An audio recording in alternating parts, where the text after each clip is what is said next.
It's all about the Lord Jesus, and the Lord is love, and the Lord is about peace. Kapayapaan, katahimikan sa buhay. Napakaraming violence sa ating paligid. Maraming karahasan. At ang mga anak ng Diyos ay mayroong napakahalagang prophetic ministry para ito ay maiwasan, masugpo, o at least mabawasan. Ang pag-aaral natin ngayon, pinamagatan natin how to prevent violence. Paano ba natin maiiwasan ang karahasan? Lessons from the prophet Elisha. Marami tayong matututunan mula sa napakahalagang propetang ito tungkol sa pag-iwas sa kung ano-anong gulo at mga sakit sa buhay dahil sa karahasan. Salamat Panginoon dahil kayo po ay laging nakatunghay sa aming buhay. Lagi kayong nakaantabay sa amin. Tinuturuan kami, tinutulungan, itinutuwid upang ang buhay namin mapabuti. Sa sandaling ito, Panginoon, nais naming matuto mula sa inyo. Kayo po ang maging tagapangaral. Forgive us our sins, cleanse us, enable us, O Lord, to see your face, to hear your voice. Father, be our preacher. Heal us, empower us. In the name of Jesus, we pray with thanksgiving. Amen. Amen. Napakainam na pag-aralan ang mga kabanata noong unang panahon kung saan ang mga propeta ay nagpahayag ng kalooban ng Diyos para sa mga tao. 2 Kings 6:8-10. Time after time, when the king of Syria was at war against the Israelites, he met with his officers and announced, "I have decided where we will set up camp." Each time, Elisha would send this warning to the king of Israel. "Don't go near there. That's where the Syrian troops have set up camp." So the king would warn the Israelite troops in that place to be on guard. Ang Israel laging may giyera, laging may kaaway. At natural lang dahil maraming grupong nag-aagaw-agawan sa kaprasong lupa. At noong panahon na atin ngayon pinag-aaralan, si Elisha yung propeta. Yung mga malalakas na mga sundalo ng Syria, kapag nagbabalak sila na dito sila magkakampo, doon sila hihimpil, nalalaman ni Elisha na propeta. Pinasasabihan niya ang hari, huwag ka doon magpadala ng mga sundalo mo dahil nandun yung mga Syrians. Huwag kayo doon dumaan dahil matatambangan kayo. Yun ang napakahalaga niyang ministry. Iniiwas niya ang magkabilang panig na magkatagpo at magsalpukan. The prophet was a blessing to Israel even at war and even for warfare, though he was not a soldier. So the blessing he brought was prevention of encounter, of violence, the prevention of bloodshed on both sides. Napakarami kasing namamatay sa digmaan. Maraming babae ang nagiging balo, maraming mga ina, mga magulang ang nawawala ng anak, at maraming mga bata, mga anak ang nauulila. Dapat maiwasan ang di naman laging kailangan, at in fact kahit kailan na hindi kailangan, na patayan. At dyan pa lang meron tayong mga matututunan mga kapatid, how to prevent violence according to Elisha. Violence not only in the battlefield, but violence at home. Violence in our very social circles. Unang-una, nakita natin dito, be committed to peace. Be committed to non-violence. Kailangan tayo, lalo ang mga anak ng Diyos, ay malinaw sa atin na ang ating goal ay kapayapaan, hindi gulo. Magkasundo-sundo, hindi mag-away-away. Magkaroon ng katahimikan, hindi yung lagi tayong manalo. Kasi pag gusto natin laging manalo, may matatalo. At yung natatalo, laging gaganti. At pag gumanti yung natatalo, simula na naman ang gulo.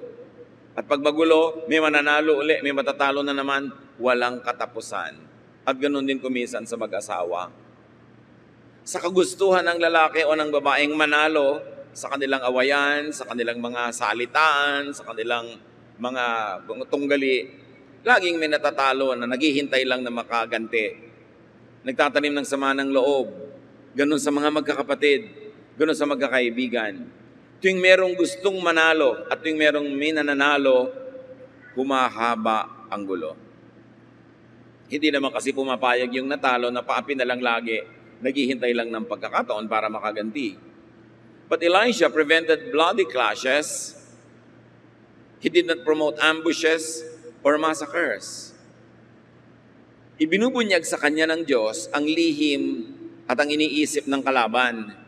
Alam niya kung nasaan ang mga kalaban, pero ang impormasyong ibinibigay niya sa hari ay hindi para mapagsamantalahan nila, na alam nila kung nasaan ang kalaban at pwede nilang tambangan, pwede nilang imasaker, kundi iniiwas ni Elisha na magsalpukan ang dalawang panig.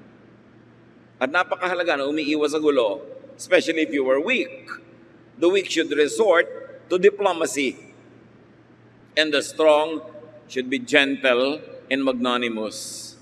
Yun ang talagang kalooban ng Panginoon. Dapat ang mga anak ng Diyos, because it's all about Jesus, we should say no to religious wars. Ang nakakapagtaka, merong mga Kristiyano daw, mga mananampalataya, tagasunod ni Jesus, pero ang gusto ay gera, gusto ay religious war. Isuong ng isuong ang mga iniisip nila ay anak ng Diyos, ilaban sa mga hindi anak ng Diyos. Hindi matatapos ang kaguluhan, yung violence sa mundo, lalong-lalo kung may religious wars. In fact, most of the wars fought in all of history were religious in nature. Kaya kung gusto natin maging it's all about Jesus, maging talagang tunay na espiritu ni Jesus ang naghahari sa buhay ng mananampalataya, hindi ka war freak, hindi ka violente, hindi ka aggressive. Sasabihin mo, pag hindi ako aggressive, pagsasamantalahan ako, no, kailangan meron ding rule na uma-apply sa kabilang panig, doon sa malakas, doon sa aggressive. At babalikan natin yung puntong yon. How else do you prevent violence, avoid and prevent open confrontations, as we have seen and already been discussing? Elisha directed his people away from that. Hindi niya isinusuong sa gulo, iniiwas niya. At dapat ganun tayo sa ating mga mahal sa buhay. Ikaw si babae, nakasakay ka sa jeep. Yung katabi mong lalaki sa kabila, kalabit ng kalabit sa'yo. Yung katabi mo namang asawa mo o boyfriend mo o anak mong lalaki dito sa kabila naman, isusumbong mo pa yung kumakalabit sa'yo. Ang ginagawa mo actually, isinusuong mo yung asawa mo o yung kamag-anak mo sa panganib, sa gulo, sa away. Daddy, kinakalabit ako. Anong gusto mo? Makipagsuntukan yung asawa mo na kahit natatakot, siyempre magtatapang-tapangan. Kung matino kang babae, yayayain mo na lang yung asawa mong bumaba, lumayo, dahil isusuong mo siya sa gulo. Do not situate angry enemies at the same place and time.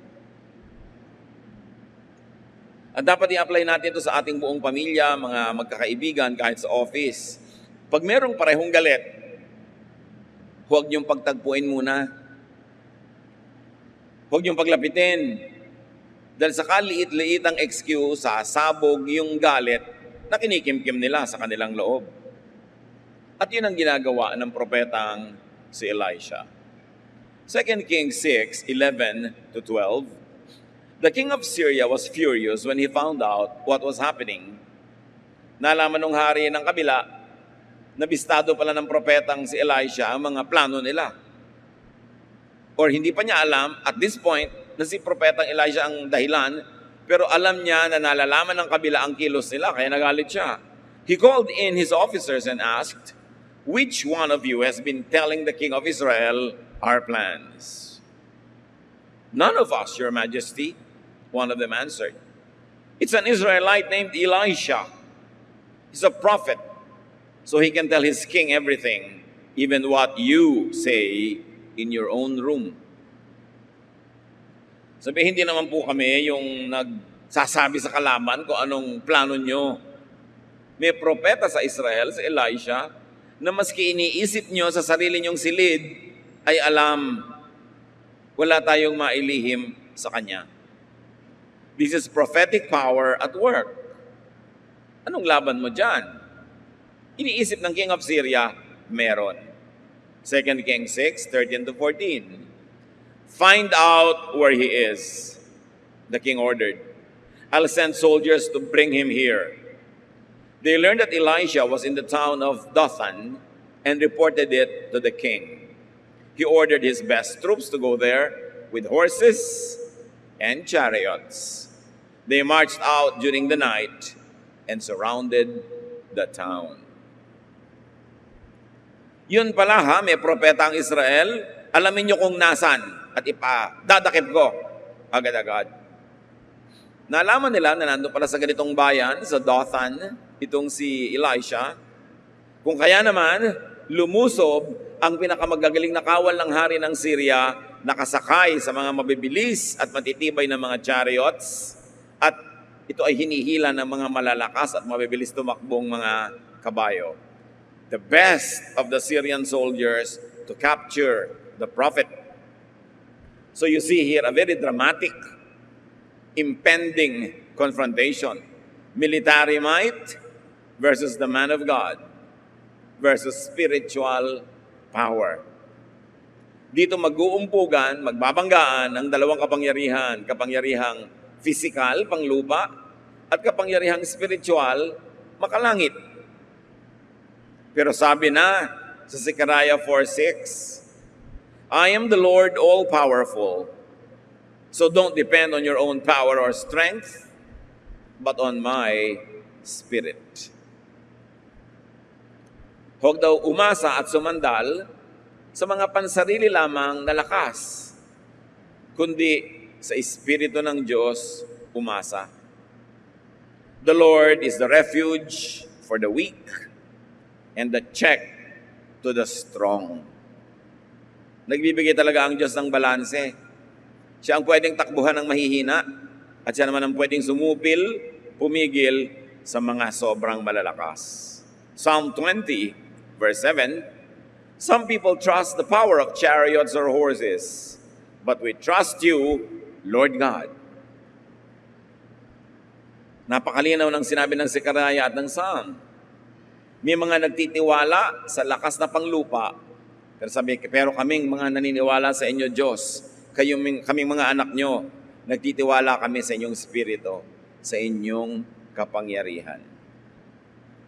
Hindi ibig sabihin na walang kwenta yung physical strength, na walang kwenta yung physical prowess, pero nawawalan nyo ng kwenta kung doon ka lang aasa na wala namang kakambal at kasamang espiritualidad. At lalong walang kwenta yon kung doon ka aasa at ipanglalaban mo sa kalooban ng Diyos. Pero yung lakas, talino, husay, napakaganda niyan kung gagamitin mo ayon sa kalooban ng Diyos at sa paggawa ng Kanyang ipinagagawa sa atin. Pero kung ibabangga mo yan sa Diyos, wala kang kalaban-laban. At kung diyan ka aasa na walang connection sa Diyos, mali ang inaasahan mo. 2 Kings 6:15, when Elisha's servant got up the next morning, he saw that Syrian troops had the town surrounded. Sir, what are we going to do? He asked. So nung gabi, lumusob ang mga kabayuhan na ito, mga chariots. At nung umagang-umaga, ang assistant, ang male servant ng prophet, ay maaga siyempre nagising. Lumabas siya sa kanilang bahay o sa kanilang tent, kung saan man sila nakatira, para maghanda siguro ng pagkain, para maglingkod sa kanyang among propeta. Ang mga propeta nun ay laging merong mga male assistants. At maging si Paul ay laging merong ganon. At paglabas ng male assistant na ito, nagulat siya. At kung may bit-bit man siyang palanggana ng tubig o pitchel, baka maaring halos mabitawan niya ito. Dahil nakita niya nakapaligid sa kanilang kapitbahayan, lalong-lalo sa kanilang bahay, ang mga kabayuhang sundalo ng kalaban. At agad-agad niya na tinawag ang pansin ng propeta, ano po ang ating gagawin? Naliligid tayo ng mga kalaban, ng mga sundalo, naka-chariot pa. So the servant discovered an alarming development. Naturally, the servant saw what was visible to the naked eye. Dahil servant lang naman siya ng prophet at hindi siya yung prophet, may nakikita siya pero limitado. Ang nakita niya, yung physical reality, natakot tuloy siya. The servant was gripped with fear and therefore expressed his concern. The mighty Syrian elite troops surrounding the town. When you look at and when you see only what is normally visible, you could have much to fear or to worry about. Pag ang tinitingnan lang natin, tinititigan, pinapansin ay yung nakikita ng mata, marami talagang nakakatakot. Pag nilimitahan natin ang ating sarili sa human reason, sa practical, sa visible, maraming nakakatakot sa buhay. What the naked eye sees could scare you. Meanwhile, may iba pa bang realidad na dapat makita bukod sa nakita ng servant? Kaya nga may servant, may prophet, iba yung prophet at iba ang nakikita ng prophet. 2 Kings 6:16 to 17. Don't be afraid, Elisha answered. There are more troops on our side than on theirs. Then he prayed, Lord, please help him to see. And the Lord let the servant see that the hill was covered with fiery horses and flaming chariots all around Elisha. Ganito ang isang artist rendition ng nakita ng katulong.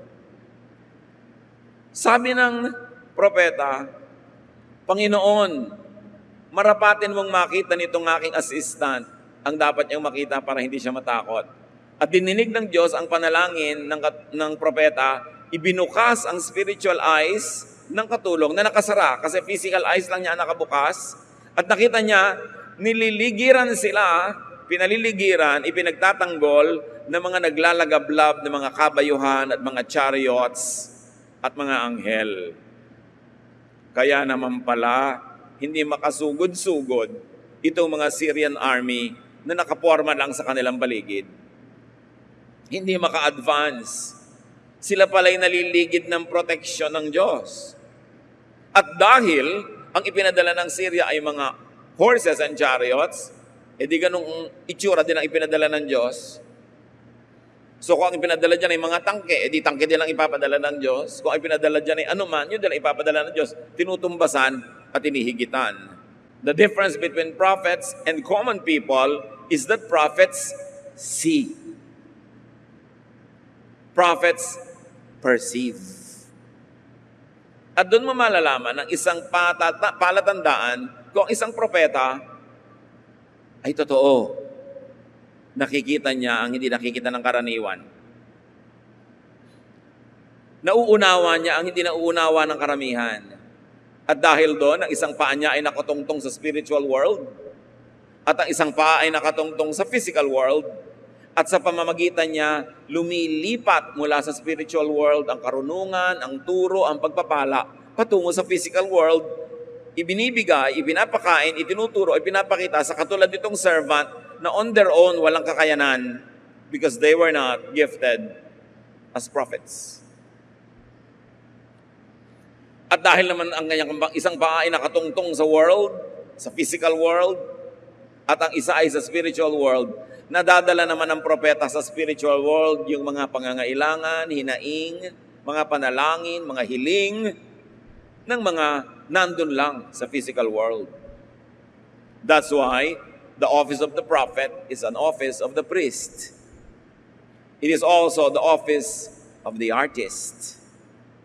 Namamagitan sa dalawang magkaibang daigdig. Bakit ang artist ay priest? Halimbawa, ang musical composer, may naririnig na siyang musika sa spiritual world na hindi nadidinig ng mga tao, ng katabi niya, ng asawa niya, ng kaibigan niya. Pero ngayon ay susulatin niya yung mga notes, tutugtugin niya, maririnig ngayon ng mga taong ang tenga ay physical lang. Pag ginawa ng physical yung tugtog, madidinig ng mga karaniwang tao, pero galing yun sa spiritual world. Ang isang pintor, halimbawa, sa kanyang mata ay kitang-kita na niya isang napakagandang painting, isang eksena, mga kulay, mga hugis. Pero hindi naman nakikita ng mga kasama niyang tao lamang at ordinaryo. Pero oras na ang nakikita niya ay iginuhit na niya, kinulayan, ipinakita sa mga tao, doon pa lang makikita ng mga tao yung noon pa'y nakikita na ng pintor. Ganon din ang sculptor. Yun ang lililok ng bato o kahoy o anuman. Pag nakakita sila ng isang malaking tipak na bato, ang nakikita na ng sculptor, yung finished sculpture. Kasi kita niya eh. Dahil lang sa skill, lililukin niya, uukain niya yung bato para maging physically visible to others what had always been visible to him as an artist. Kaya doon mo malalaman ang tunay na artist, ang tunay na propeta, ang tunay na priest. Sa pamamagitan nila, ang mga karaniwang tao nakakakita ng kung sa kanila lang hindi nila makikita. Nakaalam ng kung kanila lamang ng mga skill, hindi nila malalaman kahit kailan. Doon mo malalaman if a prophet ministers to you. Pag napapabuksan niya sa pamamagitan ng dalangin at ng kakayanan, yung isip mo, mata mo, tenga mo, na kung ikaw lang ang aasahan, ay wala namang makikita, kundi yun lang nakakatakot. Yun lang bato, walang sculpture. Yun lang ingay, walang music. Yun lang mga kulay-kulay, walang organized painting. At yan ang ginawa nitong si Prophet Elijah. Ipinakita sa pamamagitan ng kapangyarihan ng Diyos sa kanyang katulong, sa kanyang assistant, yung hindi nito nakikita. Mapalad ka kung binigyan ka ng prophetic gifts. At kung di ka binigyan, bumuntot-buntot ka at dumikit-dikit doon sa meron kasi doon ka mapagpapala. At magiging pagpapala kayo sa isa't isa. Dahil nakita ninyo, pinaglilingkuran niya yung kanyang among propeta ng physical services, material services. Aba, ang ibinibigay naman sa kanya, spiritual blessing. Nakakita siya ng mga anghel na kahit ano pang pagsisirko-sirko ang gawin niya sa buhay, hindi mangyayari kung hindi sa tulong ng propeta. But what is important to remember here is that the man of God is more than adequately protected. So Elijah calmed and assured the worried and the scared servant. He prayed that his servant could see what was invisible to the naked eye. Spiritual leaders, when they are genuine, see both sides. They straddle both worlds. This is a sign of real and genuine giftedness. So the servant saw the flaming horses and chariots surrounding and protecting the prophet. And because he was on the side of the prophet, pati siya, meron na rin proteksyon. Kaya naman pala, hindi makasugod, hindi makatuloy, hindi makapanakit, at hindi makapangdakip itong mga Syrians na ito. Though they had horses and chariots, the number of those that God sent to protect the prophet was so much superior, so much more than those that were sent by the king of Syria. The invisibility of God's protection does not mean absence of it. It does not mean it is non-existent. Kung di man natin nakikita lagi ang proteksyon ng Diyos, hindi ibig sabihin ay wala.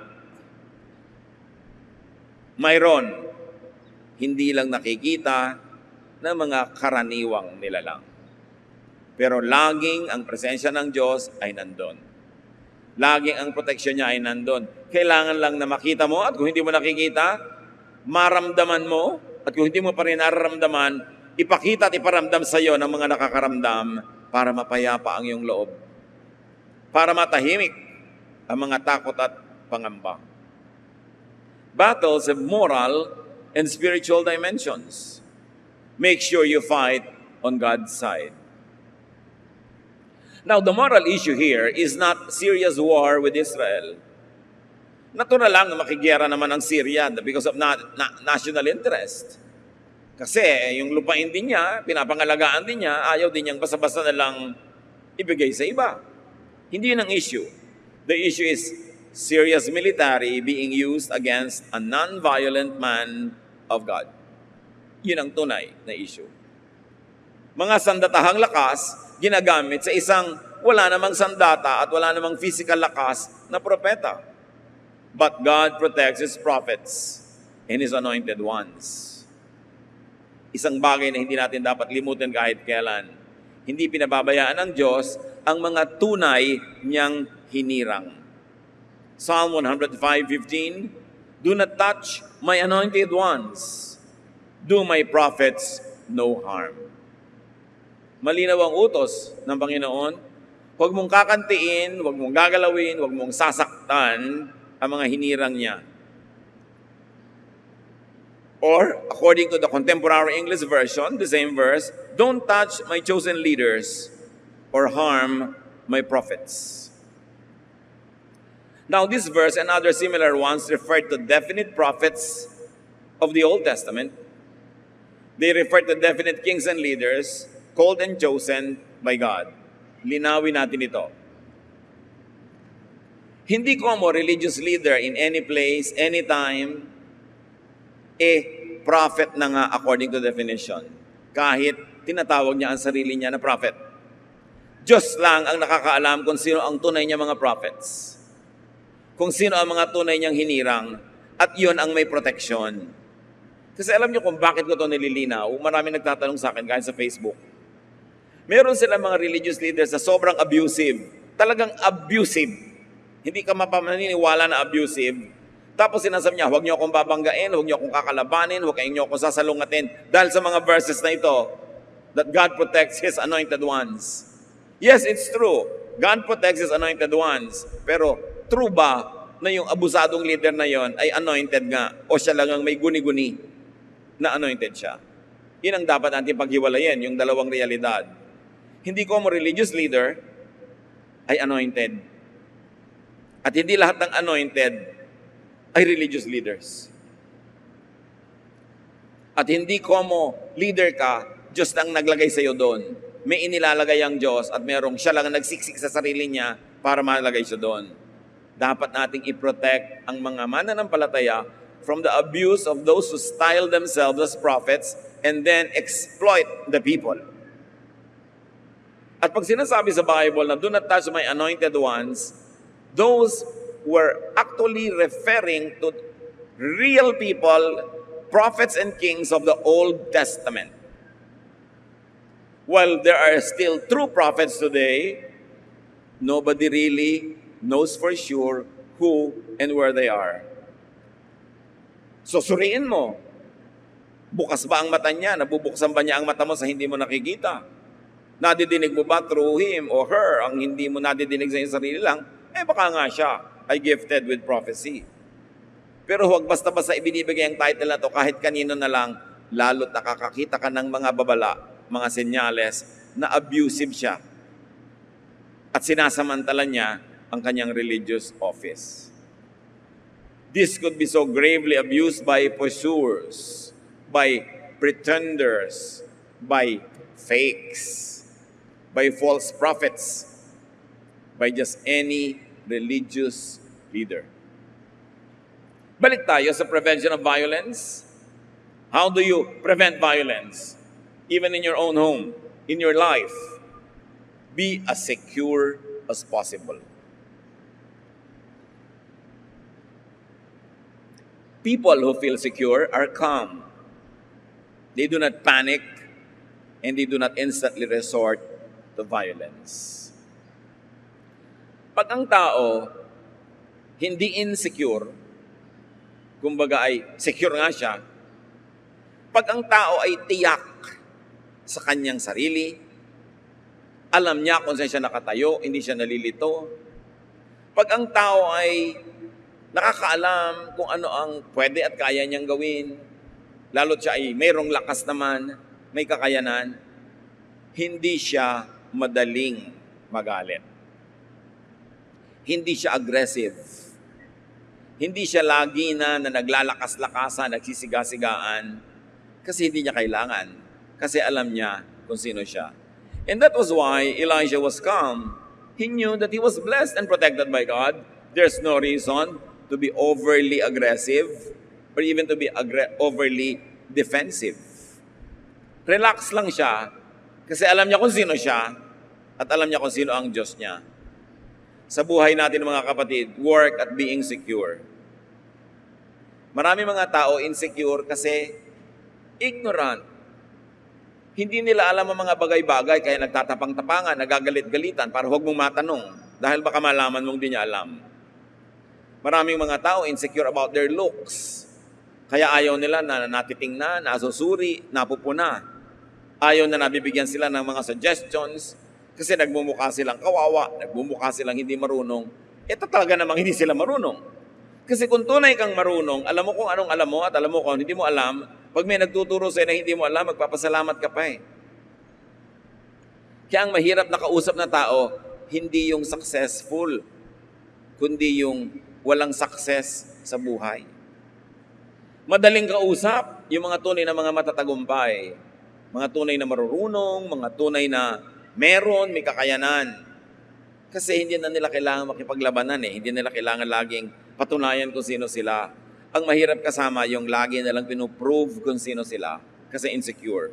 That's why sa life, sa buhay, gusto nating mas payapa ang buhay. Work at being strong spiritually.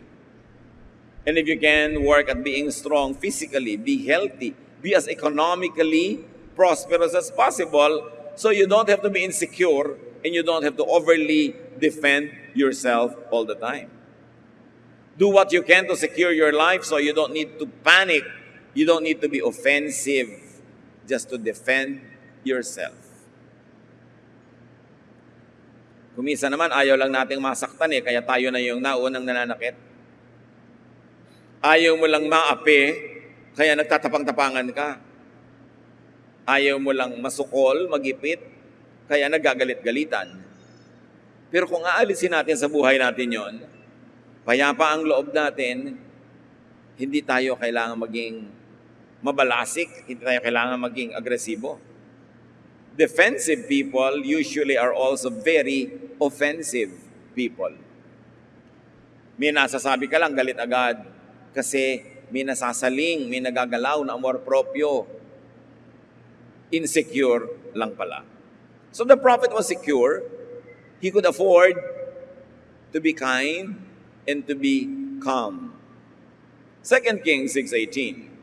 As the Syrian army came closer, Elisha prayed, Lord, make those soldiers blind. And the Lord blinded them with a bright light. So, hinayaan naman ng Diyos na lumapit-lapit pa para madramatic lalo ang encounter, yung mga kabayuhan na army ng Syria. At dinalangin ng propeta, Lord, bulagin niyo po sila. At binulag sila ng Diyos ng nakasisilaw na liwanag. Didinig ng Diyos ang prayer ng prophet. James 5:16, the prayer of the righteous is powerful and effective. Yung mga matutuwid na tao, marigaluhan kang ipinanalangin ka, aba napakalaking regalo yon. Because the prayer of the righteous is powerful and effective. 19 to 21, as we continue the story, nabulag ang mga hukbo ng Syria. Elisha told the enemy troops, you've taken the wrong road and you're in the wrong town. Follow me, I'll lead you to the man you're looking for. Elisha led them straight to the capital city of Samaria. When all the soldiers were inside the city, Elisha prayed, Lord, now let them see again. The Lord let them see that they were standing in the middle of Samaria. The king of Israel saw them and asked Elisha, should I kill them, sir? Sabi nitong si Elisha, ang totoo niyan, maling lugar ang pinuntahan nyo at maling tao ang hinahanap nyo. Dadaling ko kayo sa tamang lugar, aakayin ko kayo patungo sa tamang tao na dapat ninyong puntahan. At palibas at bulag yung buong mga troops, sumunod sila sa pag-akay ni Elisha doon sa nangunguna At sila ay dinala ni Elisha sa kalagitnaan ng kanilang capital city. Sa loob ng kanilang muog, naliligid ng kanilang mga sariling kawal. At nung ipinanalangin ni Elisha, Lord, buksan niyo na po ang mata nila, bigla silang nakakita na nawala na silang kalaban-laban dahil nandun sila sa loob ng syudad ng mga Israelites. At sabi ng hari kay Elisha, Ginoo, ipapapatay ko na ba silang lahat? Kita nyo, gusto naman agad ng king, violence. Eto na nga naman, no? Corner na nila ang kalaban. May giyera, papatayin na. Pero sabi ni Sun Tzu, yung isang philosopher ng ancient China, the supreme art of war is to subdue the enemy without fighting.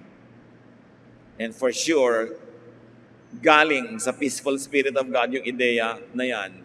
Diplomacy first before war. So anong lesson ni Elijah sa atin? Deflect aggressive and violent energies. Yung mga hukbo ng Syria, buong-buo na sa loob nila na may gagawin silang marahas. Meron silang dadakpin. Meron silang misyon. Psych up na sila. Nagsusumabog yung lakas sa kanilang bawat bisig. Dapat may gagawin sila. So anong ginawa ni Elisha?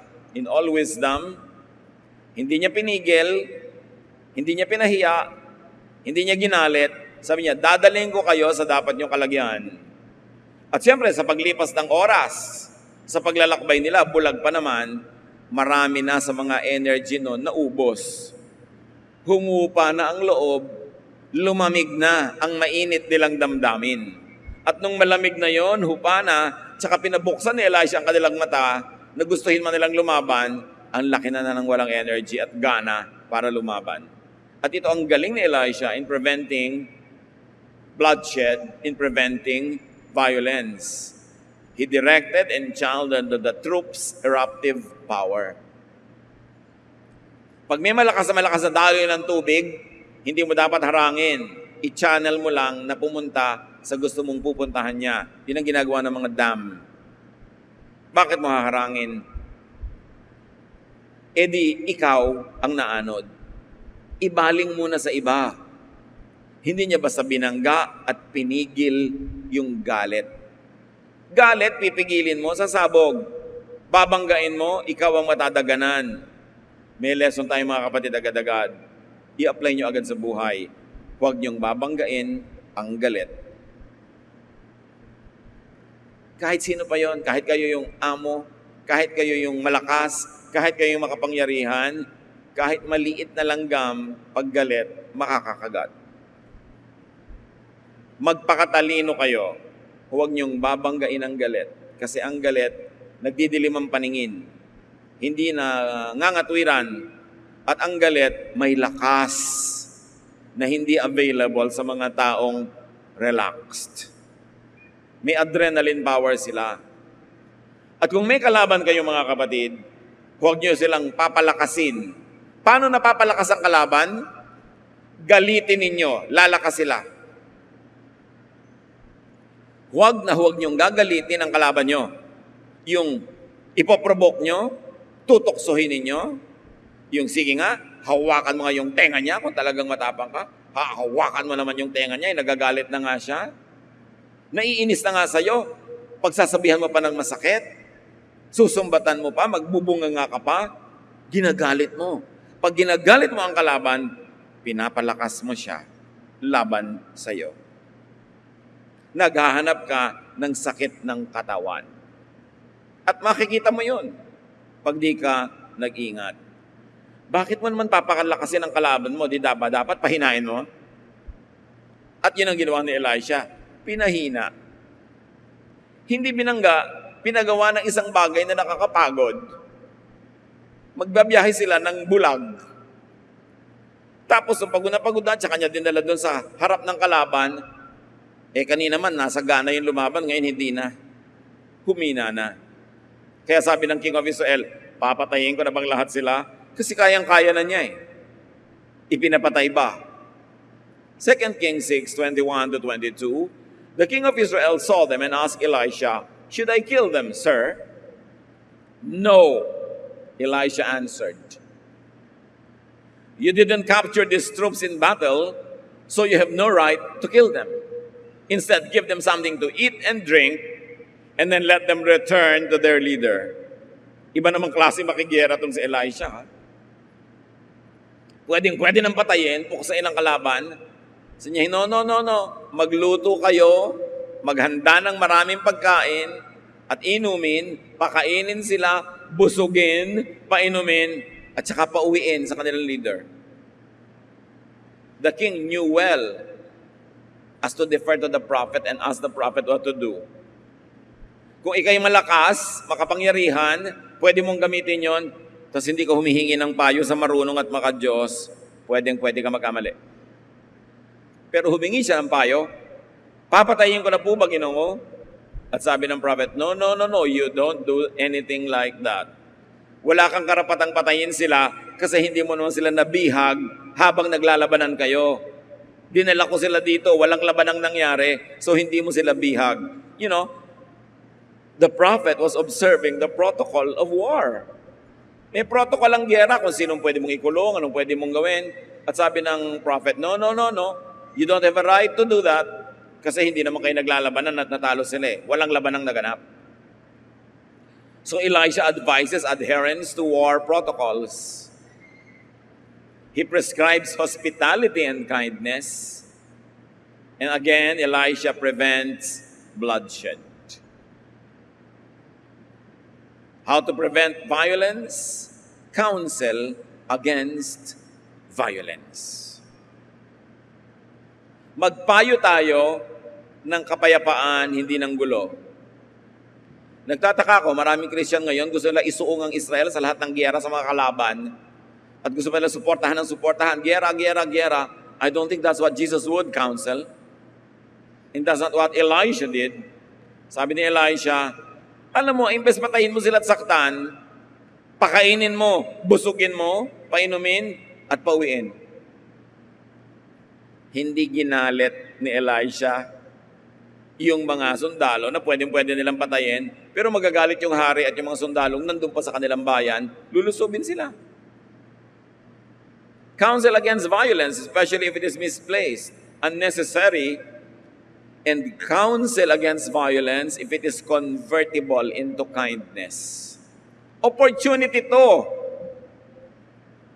Sabi ng makikitid ang utak, pagkakataon na natin para sila gantihan at patayin. Pero sabi ng propetang matalino at maka-Diyos, pagkakataon natin para ibahin ang kanilang isip. Palambutin ang kanilang puso, pagkakataon natin para gumawa ng mabuti. Huwag sayangin ang pagkakataon na ito. Alam niyo, ang matatalinong tao, ang pinagkaiba niyan sa hindi matatalino, nakakakilala sila ng golden opportunities. This was an opportunity to put this war to an end, not to add fuel to it. Pwede mo silang patayin. Naka-advance ka ng isang hakbang, pero gaganti lahat ang kalahi niyan, mapapaatras ka ng ilang hakbang. Pero sa hindi mo pagpatay sa kanila, parang umatras ka ng isang hakbang, pero dahil inalis mo ang galit nila, pinalambot mo ang puso, aabanti ka ng maraming hakbang sa kapayapaan. 2 Kings 6:23, the king ordered a huge meal to be prepared for Syria's army. And when they finished eating, he let them go. For a while, the Syrian troops stopped invading Israel's territory. Nakita niyo ang diplomacy? Pinakain nila, pinauwing busog. Anong report niya sa hari nila? Hindi naman po talaga sila monsters. Akala natin, mabait naman pala sila. Hindi kami inano, kahit pwede na nila kaming lipulin. Pinakain pa kami, pinainom, binusog, at umuwi kaming ligtas na ligtas. Siyempre, gano'n na lang ang pasalamat ng hari, hindi namatay yung mga elite troops niya. Gano'n na lang ang pasalamat ng mga babaeng ang kanilang asawa ay nandun sa army, ng mga anak na mauulila na sana. Gano'n na lang ang pasalamat ng lahat na wala sila ng lakas na makipagyera kasi natanggal ang galit. Gusto mong manalo sa biyenan mo? Alam mo ang sagot. Magsip-sip ka. Pakanin mo, painumin mo, i-shopping mo, Dali mo sa spa, ipagawa mo ang ilong, ipagawa mo ang pisngi, love na love ka na niya, nawalan ka ng kalaban, nagkaroon ka ba ng kakampi? The king complied. The enemy was softened by kindness. Brothers and sisters, magpakatalino. Soften aggressive people with gentleness. Elisha's deed was spiritually superior. Hindi pumatol, hindi nakilevel. It was such a class act. May class. Hindi nakipagkalmutan.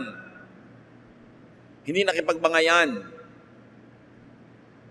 Tinanggalan niya ng lakas para lumaban sa kanya.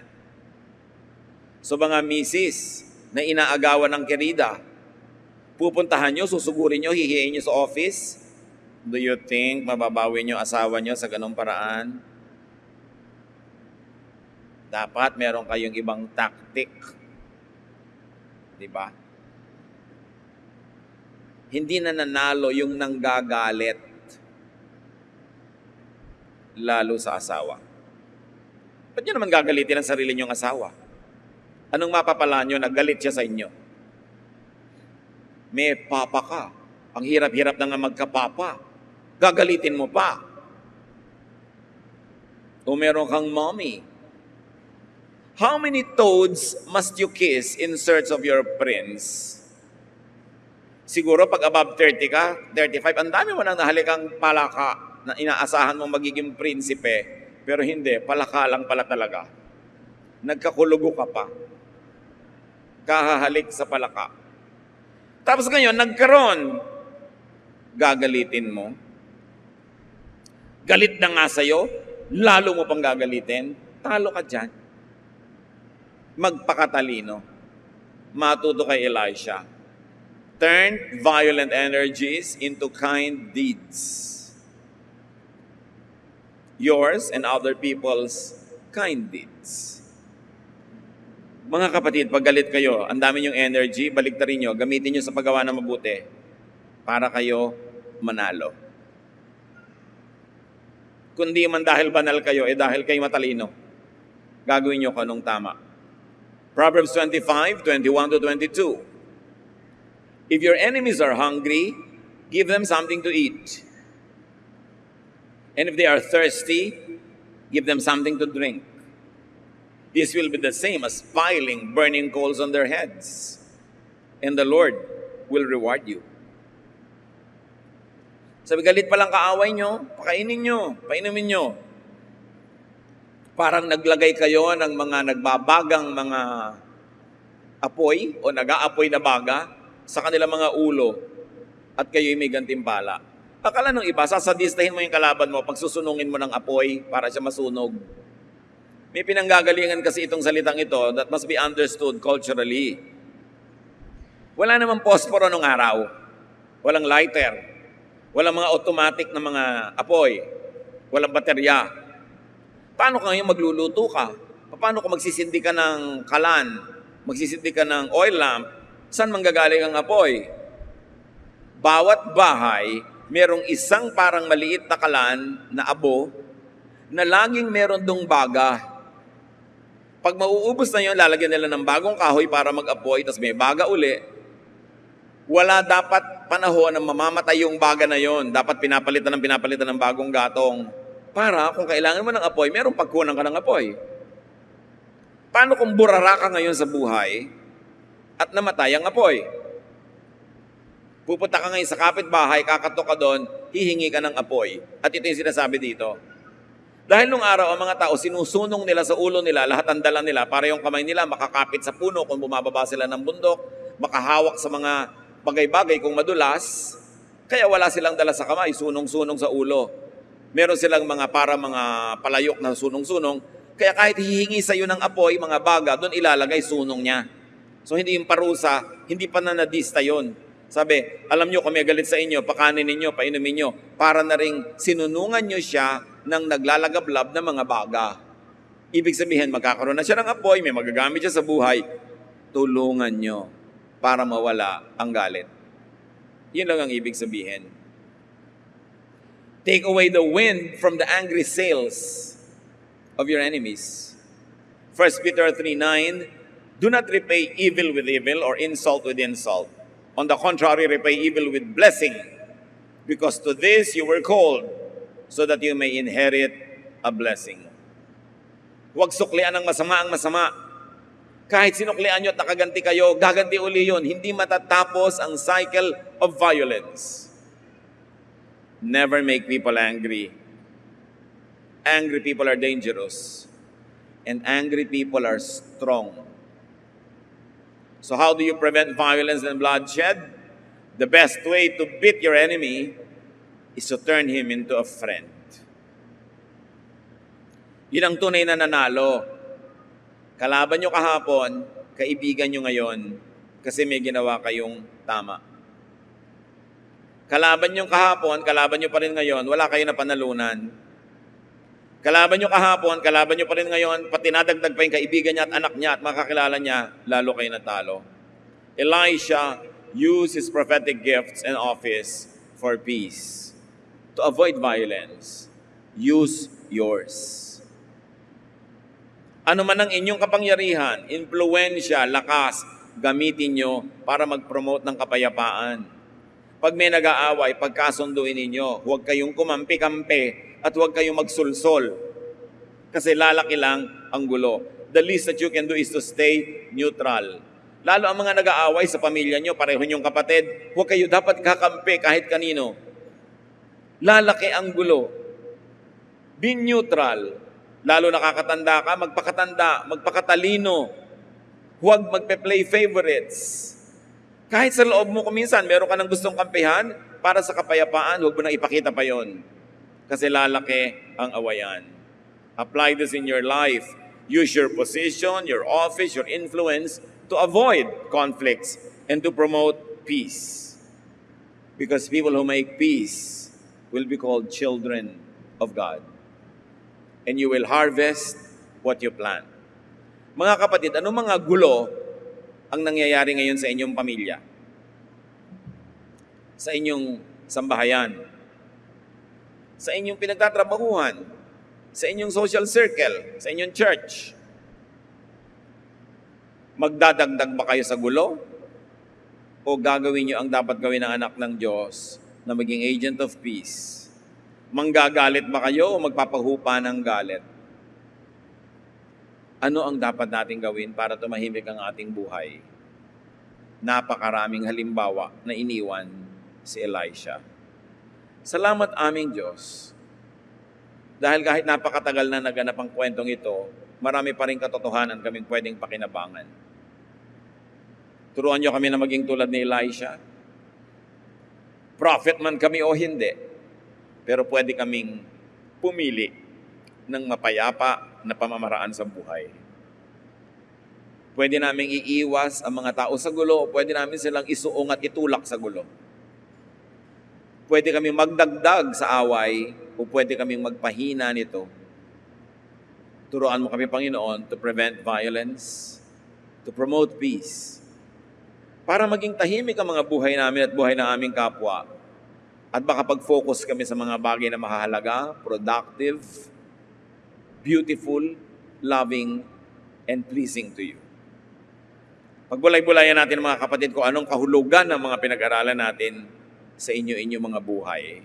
Be silent before the Lord. Pag-isipan nyo kung paano yan, at dapat bago kayo umalis sa bulwagang ito, meron na kayong pasya kung paano kayo magiging agent of peace. Kung paano magdadagdag ng kapayapaan at katahimikan sa planetang ito. Lord, guide your people, give us wisdom so we can promote peace.